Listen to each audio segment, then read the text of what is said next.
Well, I grew up in a Roman Catholic household, We did too. and Same response. somewhere around 13, 14 years of age, happened to watch TV, and there was a documentary about Mahatma Gandhi, and I heard words I'd never heard before. Things like karma, reincarnation, meditation, past lives, all that kind of stuff. And, like I immediately registered all the words, and as soon as I could, I headed off to the library to look those things up because I knew these aren't things that are going to be discussed at home. And I came across a book by the author is Jess Stearns. And the book is called Youth, Yoga, and Reincarnation. And it talked about many of different things like that. And in the book, there was also talk about a man who had passed away by then. He passed away, I think, in 53, 54. His name was Edgar Casey, lived in Virginia Beach, and he was known as the Sleeping Prophet. He would go into a sleep-like trance, and then a voice would speak to him, and he became very, very famous in the 20s, 30s, 40s, until his death. He had clients all over the world, even on the complete opposite side of the planet, and they would write to him explaining certain symptoms. Sometimes even some of their doctors would explain things. And Edgar Casey in that state had a kind of mind where he could give an even more precise diagnosis than the specialist could. And When he was in his trance. yeah, when he was in his trance. And he became very, very famous for that, as well as providing information that in the traditional American culture was not talked about. And it wasn't easy, I can imagine it wasn't easy for Casey because he was a Baptist, and a staunch Baptist. So for him to talk in the sleep state about reincarnation, which is very taboo, he almost gave it up. But he began to understand that people are getting something out of this. It's helping them understand their lives. So it's helping to heal them. So he let it continue. And he wrote, he didn't write, but the material that he provided was transcribed, and it provided volumes of information that were published into books. Some of his family and friends, I guess, supporters, created what's called the ARE, the Association for Research on Enlightenment in Virginia Beach, and it's an archive that's visited from people all over the world, even to this day. I found the material very, very good in helping me broaden my awareness of things other than what the church taught us. And I also understood it's not things you're going to go talk to your priest about. I knew enough. But I also recognized a desire within myself that I would love to help people in a manner similar to that.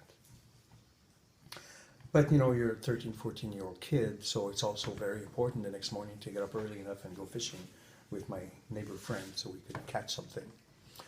But the interest was still there, and I read everything I could. And eventually and I also knew he had passed away, but I came across a book about another man who was doing the same thing. He lived in Flint, Michigan. His name is Ross Peterson. And I actually wrote to Mr. Peterson and expressed my interest in these things. He wrote back expressing a desire to mentor me, but I was still underage and I couldn't go. So fast forward, sometime later, I became aware of somebody in Picton, Ontario. The lady didn't do the channeling, but she was apparently a very good psychic.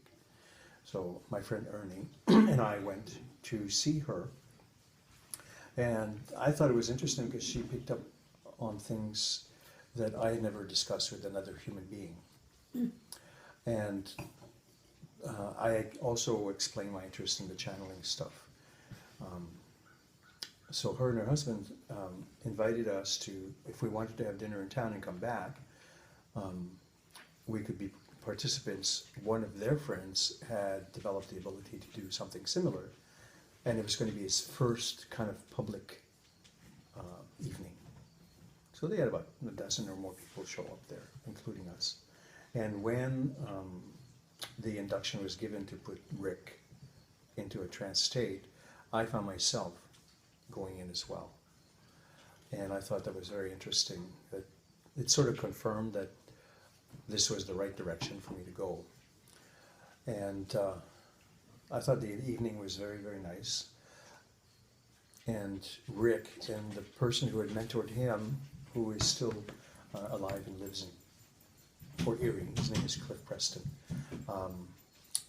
they were offering a weekend workshop to develop the same abilities. So we took it, and we followed everything that was given to us, and we practiced for a month. And I was at a point where I told Ernie, "This is not working. I think I'm just going to stop and give up." And he insisted we should at least try one more time just to be fair. And so we did that. And I don't necessarily understand everything that happened at the moment, but I know that after a while, I became aware of hearing somebody else's voice in the room. And then I was thinking, but how could that person have gotten in the room? There was only Ernie and I. And I became aware that I was actually in a trance state, and that brought me out of it.